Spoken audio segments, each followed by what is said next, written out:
Focus Mexico. Can online gambling piggyback its way into Mexico through offshore operators? Hello everyone, good morning. I am Kim Sleezer, the CEO of Triple Ripple Group, a company that is dedicated exclusively to the gaming industry, dedicated to transformation and innovation. With me is Cris Matuz, COO of Ganabet Mexico, as well as Enrique Romero, the Commercial Director of NetBet. Today we will be talking about various topics that are thrown at us in the industry, and we are interested in talking and sharing our experience and our opinions and insights that should be of valuable help to all that are listening. Saying this, I ask for a brief presentation by Cris Matuz and then with Enrique Romero. Thanks, Kim. My name is Cris Matuz. I have been COO of Ganabet for 7 years now. Ganabet is an online operator here in Mexico. I have been in this business for some decades, since 1993, so I hope what we can share this time will be useful for everyone.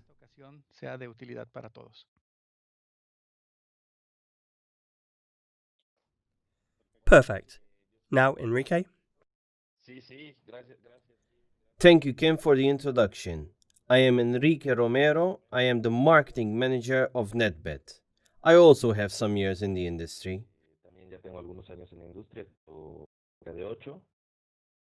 Actually, our paths crossed a few years ago with Cris. Now they cross to offer the part of an experience that you can have not only in the online gaming in Mexico.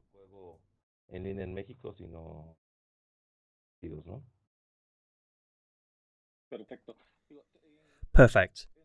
When we talk about Mexico, we could address many issues, but obviously to give or enrich the process we are going to focus on 5 main topics where I think they are of valuable importance. Understanding that Mexico as a country, as an industry, as the second largest economy in Latin America, as the 15th largest in the world, and not obviously in the industry. It also represents a very important part when we are talking about the online world.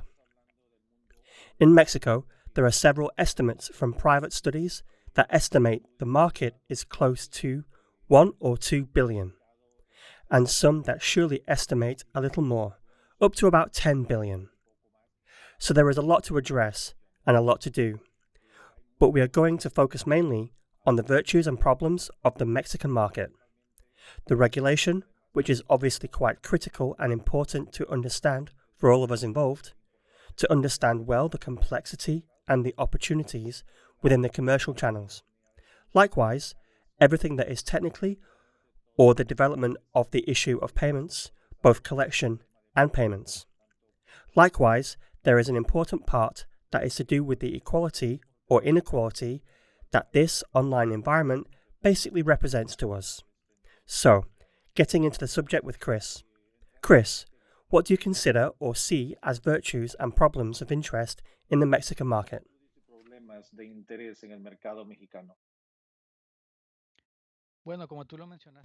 Well, as you've mentioned it, the main interest is size, being the economy that is Mexico. The eyes of many international operators have recently been set on the country. I think it is attractive, and I think given the conditions of the market that is starting to decline a little in other parts of the world, it is normal that Latin America is being seen as an important part of a new acquisition at a global level. Do you see then, Enrique, the importance of external operators landing in Mexico and developing the market? Or is it more seen by the internal part of the permit holders to climb in a more accelerated way and take advantage of the market? Well, I think both sides are beneficial. In the end, with a market like the Mexican one, which is strong numbers in potential, they deserve the attention of foreign companies. They deserve the attention of the giants. But at the same time, one must also have a certain respect for those Mexican operators or operators who already are located in Mexico and who have every intention of conquering. Come on, they would say the first you conquer your home, then you are ready for other things. So I do see the Mexican market that potential can continue to grow. It continues to have the opportunity for other companies and especially for those that know how to get to know each other. Para aquellas que saben meterse y conocer a... And speaking of knowing, how opportunistic or how problematic can the behavior be of the Mexican client in comparison with other Latino or European clients, or from other regions?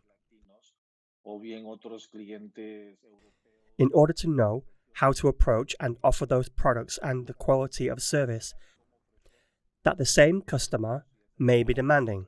Cris, can you give us your opinion? Cris, ¿nos puedes dar tu opinión? Claro. Es complicado. En México, a pesar de ser un país que... Of course, it's complicated in Mexico, despite being a country that has stable or moderate growth. Recently, I think it is well known that there is a problem with extreme poverty. This leads to sometimes the gambler to have not so recreational behavior, and that is a problem of bonus abuse, etc., that could be established. Una problemática de abusos de bonos, etc. Falta de comprensión de las reglas. Creo que el jugador... A lack of understanding the rules. I think that the gambler sometimes reaches a point where he doesn't seem to want to play for entertainment, and that's a problem for all operators.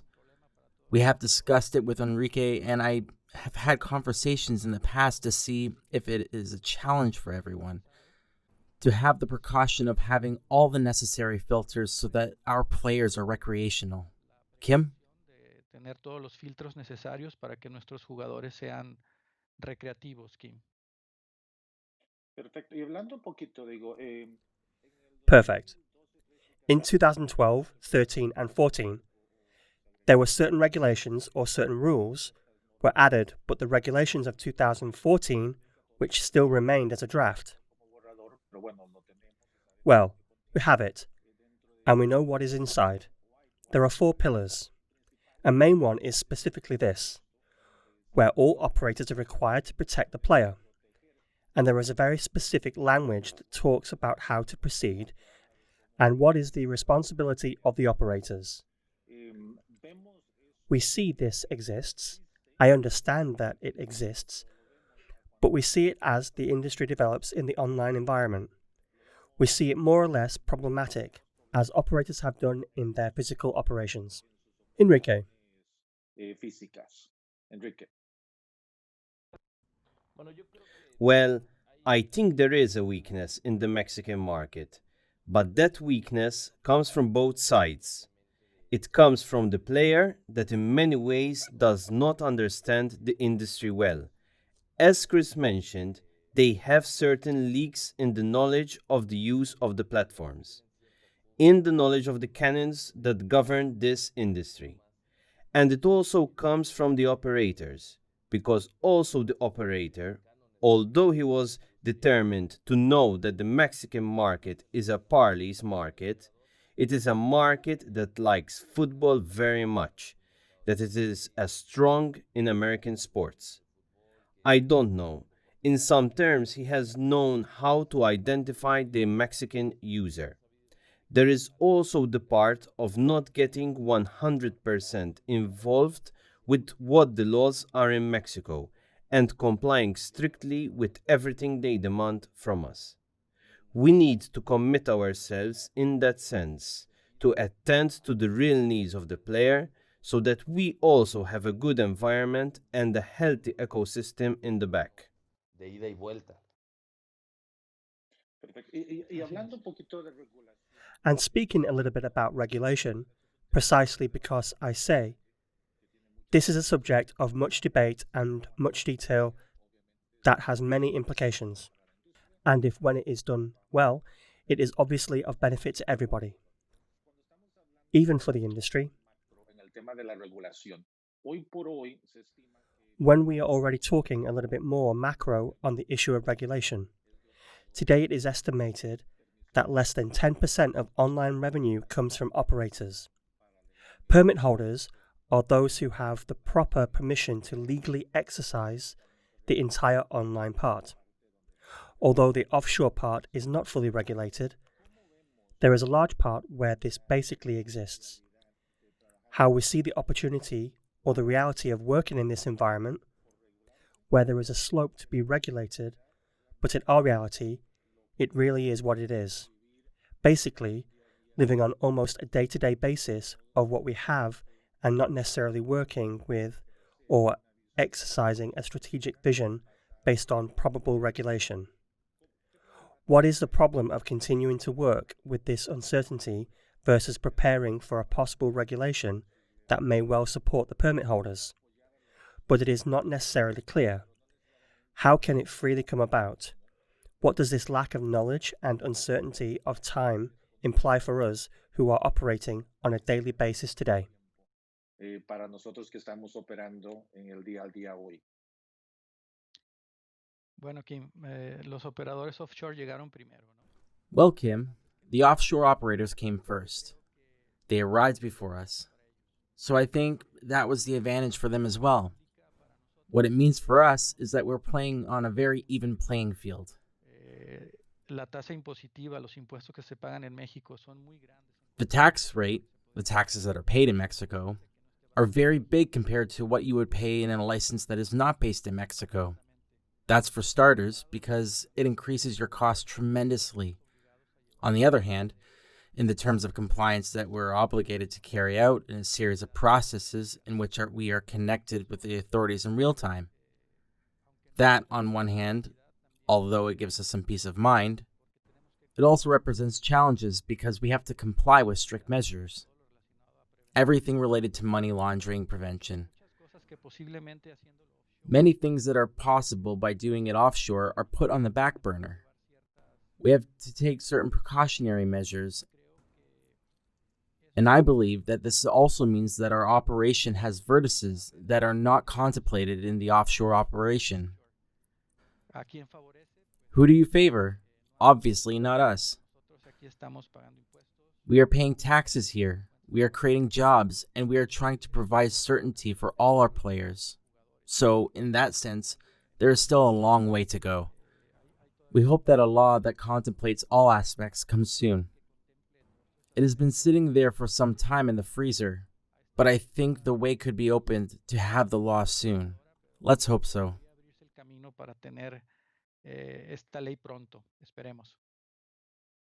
Perfecto. Y Enrique, cuando vemos al mercado.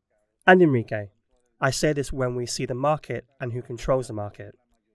It is remarkable that those who have the majority of the market are those who have some kind of support or a complement from a foreign investment. Is this to be expected, or can we assume that basically the local market is 100% localized, still not encouraged to invest on a one-to-one basis at those levels? Or is it that it is not capable of doing so? Or how do you see that the inequality that Cris mentions within the big ones that are operating with that support versus the locals that are basically maturing, understanding and concretizing what is required operationally to seek a success?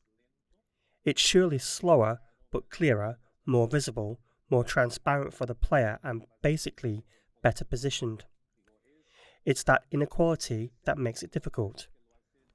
Or you really see it more as an advantage because we are learning from the mistakes that are being made and we are basically structuring and maturing our strategy. Bueno, básicamente a mí, Kim, y eso es algo que yo he conversado. Well, basically, Clem, that's something I've talked about on previous occasions. I like to put the Mexican market on a par with the soccer league. A few days ago, we saw the final of the Champions League, where we see two big budget teams that have large salaries and have a very large operation behind them. Obviously, thanks to foreign investments, for example with Paris Saint-Germain, we can see that it's not necessarily a French investment, but that helps in the end. Pero eso al final le ayuda. Y en México o en el mercado. And in Mexico, or in the Mexican market, we can see that companies that are growing really have a foreign investment behind them that supports their operations very well, not only in terms of putting bills on the table, but also in terms of logistics and operations, because they already have a European or many times Asian background. That allows you to implement it in the Mexican market with a previously done practice. Many Mexican operators, or many operators, as Cris said, are putting in that part of creating jobs.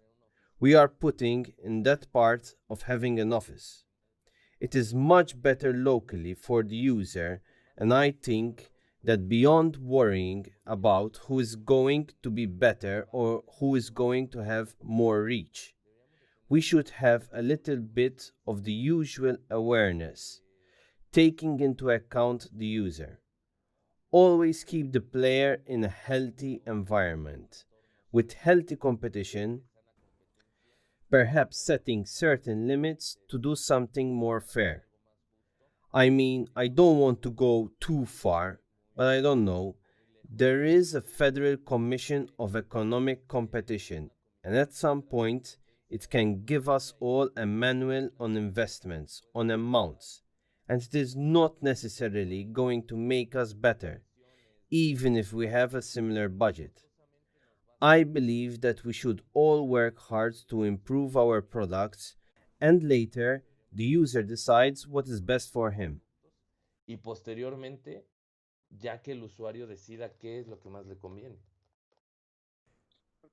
Talking about users, if this is basically a vision, not about how to reach them and how to deliver that quality that is expected from services and products and the offer in general in the whole commercial part. The commercial part, obviously, for the environment is one of the main, if not the main item. And we have to be very creative about how we maximize the return on that investment.